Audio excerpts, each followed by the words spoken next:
Hello, how are you? This is Tracy, and this is my YouTube channel, Chatting with Tracy. And I just would like to talk to you for a little bit. Well, first of all, let me say this.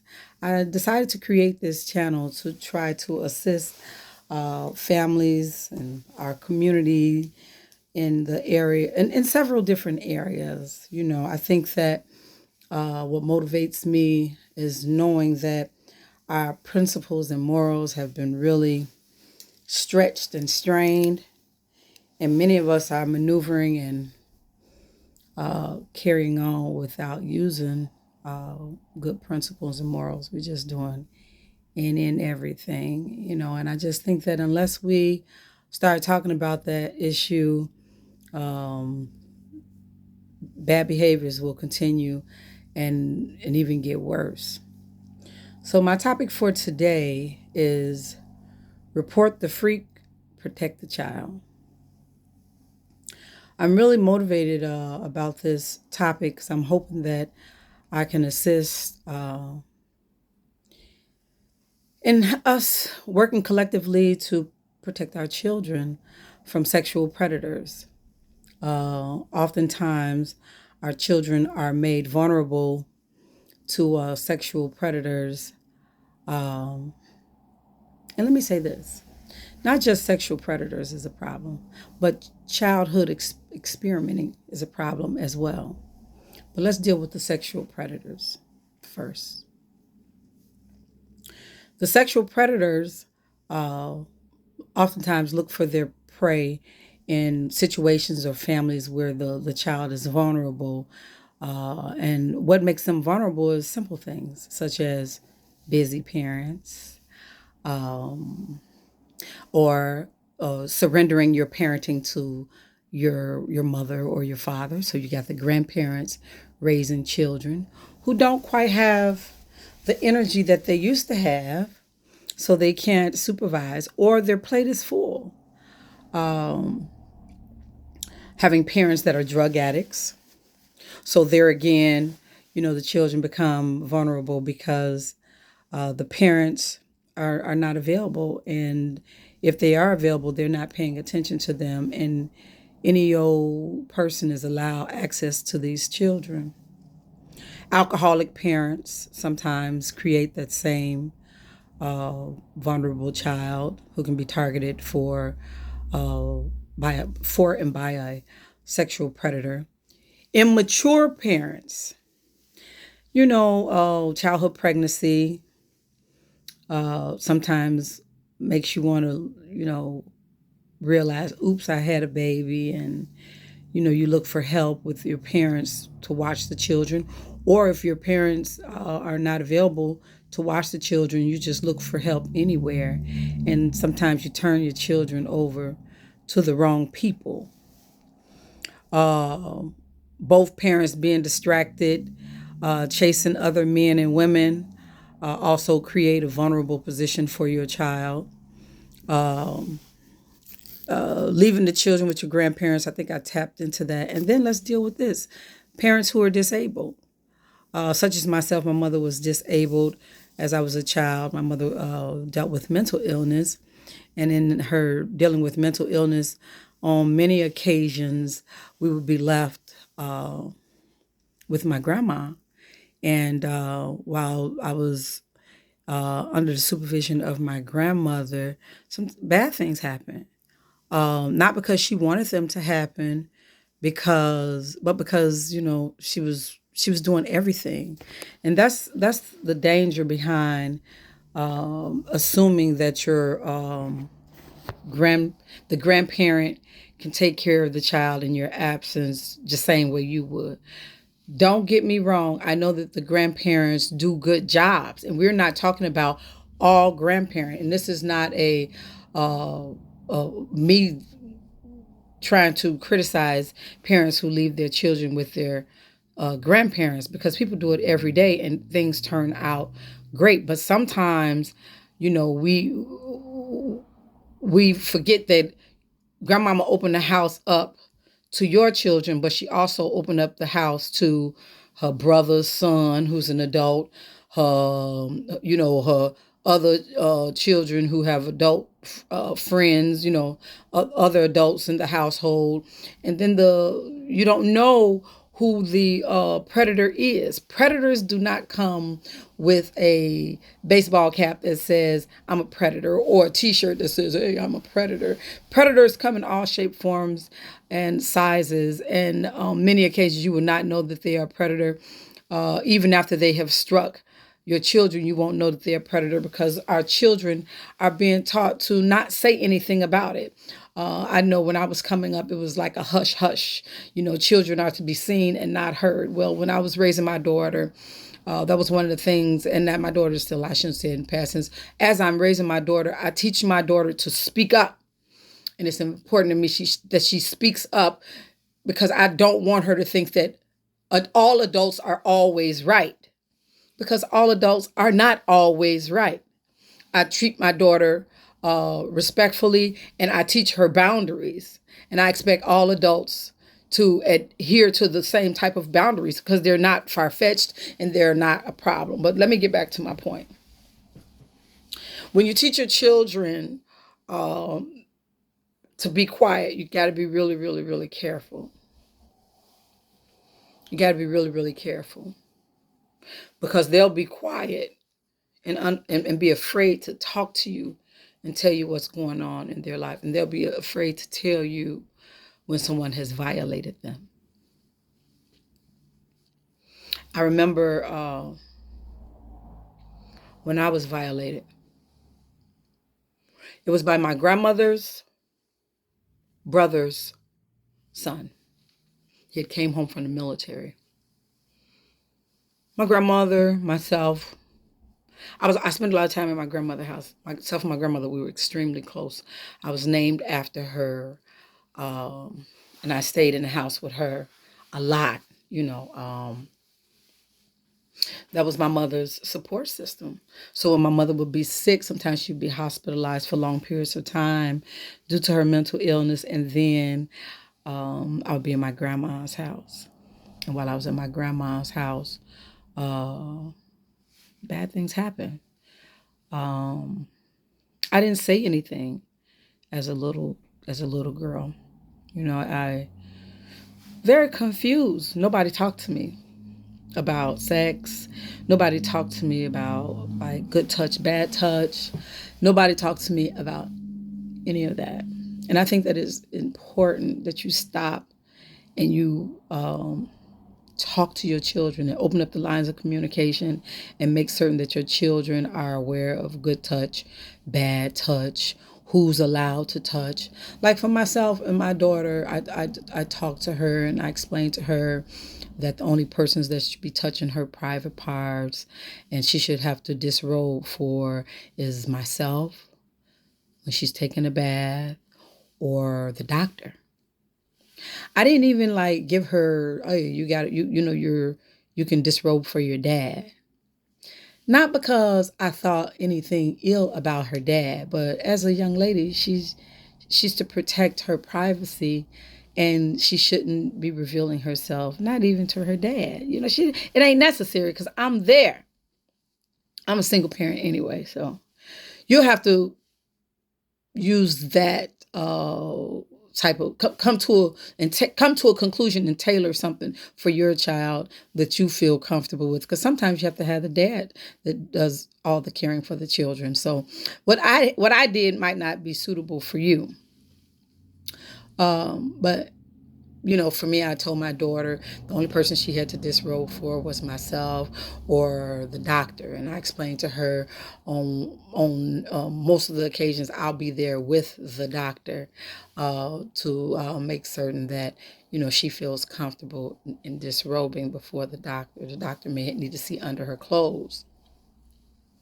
If you don't take the time and do this, I fear that there's a strong possibility that with technology today, the internet and Facebook and YouTube and all those things, and people posting all types of things on those platforms, your child may gather information from the wrong places and be confused. So I'm an advocate for talking to your children. Go ahead and talk to your children, and don't wait till they're 16 and 18 to and 17 to start talking to them. When you're preparing, this is my opinion, and I'm not a counselor or a therapist, but this is just my opinion. When your child is getting to a point where your child is going to be out of your presence, whether it be school, camps, uh, daycares, and things of that nature. Some people put their children in daycare as infants, but fortunately, I didn't do that. Uh, you want to make sure that you talk to your children before you turn them loose to the world, especially about good touch, bad touch. Thankfully, with technology, there are some positives. There are several channels on YouTube that I've come across where they actually talk about good touch, bad touch, and some of them are in cartoon form. I would just advise you to review those videos prior to presenting them to your children to make certain that they're suitable and they're delivering the message that you want to deliver to your children. But those are some of the tools that I use when talking to my daughter about the good touch, bad touch. And they were very, very good. You may have to, just go through them and tailor that communication to the personalities of both you and your child. Um, I'd like to continue to communicate on this platform with you, and don't forget to like and subscribe my video. To my video. And don't forget is Chatting with Tracy. And tell me what you think about this topic. Tell me some of the ways that you have opened up the lines of communication with your children to talk about good touch, bad touch, or if you've even experienced situations where you've witnessed a child having had been sexually violated, and how you handle that thing. And by all means, if you witness or find out about a child being sexually violated, do not hesitate to contact the authorities. Don't worry about being the investigator and finding out exactly what happened. All if a child comes to you and says, someone has violated me and touched me, deal with that thing. I have seen scenarios where I've had some associates, and I've crossed paths with some adult women who have told me that their mothers have come to them. I'm sorry, they have went to their mothers and told their mothers that someone sexually violated them. And because the mother was in a relationship with the person, the mother absolutely went left.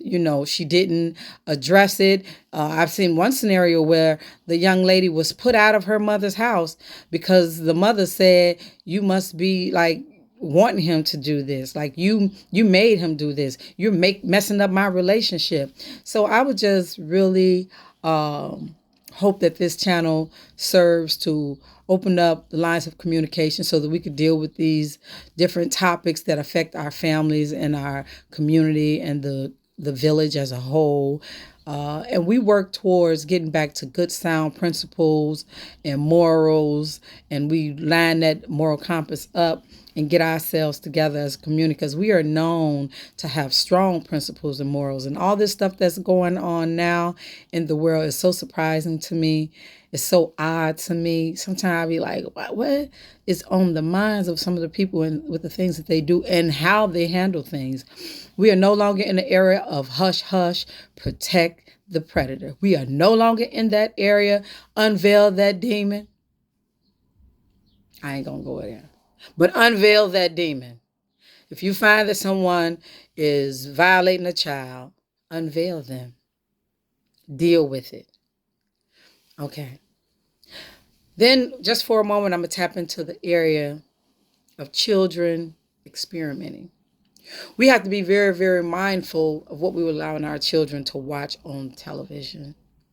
Some of it, like some of the cartoons, these animated cartoons, they appear to be cartoons. And if you're just walking by at a glance, you think your child just sitting down watching cartoons. Good baby. I'm so glad my baby watching the cartoons. So you in all essence are allowing the child to be babysat by the television. We all have been guilty of it. But let me say this to you. On one occasion, I got an opportunity to just sit down and look at this doggone cartoon that my daughter was watching. And the cartoon was had the characters had boobs that was rounded out and a tiny little waistline and hips, and if it was like they had like these balloons with messages in the balloons where they were communicating with one another, and they were talking about relationship issues and same-sex relationships and all types of things. So that's why I think that it's important that we get ahead of this thing, get in front of this thing, and start really dealing with it in reality. Deal with reality that right now, today, is when we need to start talking to our children and making certain that they understand how to protect their bodies, and be careful with who you leave your children with. Just the other day, we had a scenario here in the Chicagoland area, unfortunately, and a young lady, she had a mental illness. She took her nephew, I think it was, to the Navy Pier, and I guess in her sick mind, she pushed him off into the water. And if I'm not mistaken, he passed. Not immediately, but later on he passed. So just be mindful of who you leave your children with, and let them know what your standards are for raising your children and what you expect. And everybody is not suitable for taking care of your children, period. And if your children come to you and say that somebody has hurt them, don't put it off. Don't play it off, because one of the worst things that's happening is you're giving your children the message that I could tell you there's something hurting me and you won't do nothing about it. Don't allow your children to feel that way about you, because as a parent, you're their protector. So if your children have enough courage to come to you and say, this has happened to me, deal with it. Don't allow them to think that is okay, and you'll put them back in that position again for that thing to happen to them. Deal with it. And just as an added note, if you should happen to have a situation where you come about children who have been violated here in Illinois, I know that we have a few different resources. I took the time to jot some of them down. Don't forget to like and subscribe to my channel. And come back. I plan on having great content to help us to try to get back on track. Listen, I am not a therapist or a counselor or a scholar at all of this, but I do have a little bit of age on my side, and I have seen some things. So I'll be not only just coming off the top of my head with things, but I'll be doing research to try to hope that I can get us some guidance so that we can get it together and have healthy families. But if you have any problems with come across child abuse or anything like that, you can go to www.2.illinois.gov, or you can call 1-800-25-ABUSE. That's 1-800-25-ABUSE. Or you can go to the Child Help Hotline .org, childhelphotline.org, with no spaces, or you can go to www.preventchildabuseiillinois.org, www.preventchildabuseiillinois.org. I look forward to chatting with you again. Come back to see me at Chatting with Tracy, and don't forget to like and subscribe my channel, and I look forward to talking to you again soon.